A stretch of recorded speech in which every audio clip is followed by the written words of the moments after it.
సోదరులు, basic medical practitioners association కుటుంబ సభ్యులందరికీ కూడా ప్రత్యేక ధన్యవాదాలు తెలియజేసుకుంటా ఉన్నాం. మరి మొన్న 23వ తారీఖున ప్రపంచంలోనే సుందర ప్రదేశమైనటువంటి కాశ్మీర్లో మినీ స్విట్జర్లాండ్ గా పిలువబడే పెహల్గాంలో తీవ్రవాదులు మన భారతీయుల్ని పర్యాటకుల్ని 28 మందిని కాల్చి చంపడం జరిగింది. ద్వారా పాకిస్తాను పెంచి పోషిస్తున్నటువంటి ఈ తీవ్రవాదులు మన భారతీయులపై దాడి చేసి ఇలా చంపడం ఇది మొదటిసారి కానే కాదు. ఎందుకంటే వాళ్ళకు ఉక్రోషం ఉంది. భారతదేశానికి 1947 15వ తారీఖు స్వాతంత్రం వస్తే అదే రోజున పాకిస్తాన్ కూడా స్వాతంత్రం వస్తే పాకిస్తాన్ దేశం ఏర్పడింది.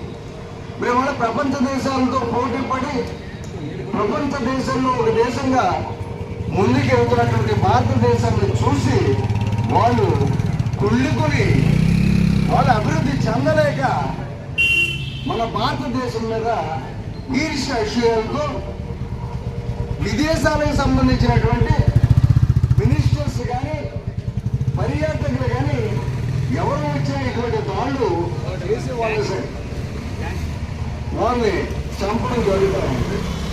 ఇది ఎందుకు చేస్తున్నారు అంటే ఇతర దేశాల నుంచి భారతదేశంలో పెట్టుబడులు పెట్టి పారిశ్రామికంగా మనం ఏదైతే చూడలేక ఇంకా అభివృద్ధి చెంది ప్రపంచంలోనే అగ్రరాజ్యంగా మన భారతదేశం ఇది చెందుతుందనే ఉద్దేశంతో మన భారతదేశానికి అడుగైన ఆటంకం కల్పించాలనే ఉద్దేశంతో ప్రతిసారి కూడా సరిహద్దుల్లో కర్రూపులు మరి విదేశీయులు వచ్చినప్పుడు ఇటువంటి దాడులు చేయడం పరిపాటి.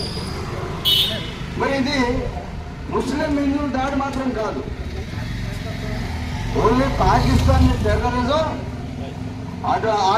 ఆ దేశానికి సంబంధించినటువంటి ముస్కర తీవ్రవాదులు మన భారతీయుల మీద ఇటువంటి సంఘటనలు చేయడం జరుగుతుంది.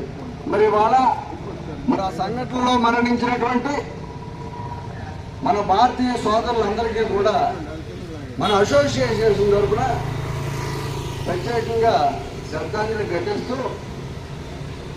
వాళ్ళ కుటుంబాలకి మన సానుభూతిని తెలియజేస్తూ ప్రపంచంలో ఎక్కడ కూడా ఇటువంటి సంఘటనలు జరగకూడదని మనం ప్రార్థించుకుందామని చెప్పి తెలియజేసుకుంటాం.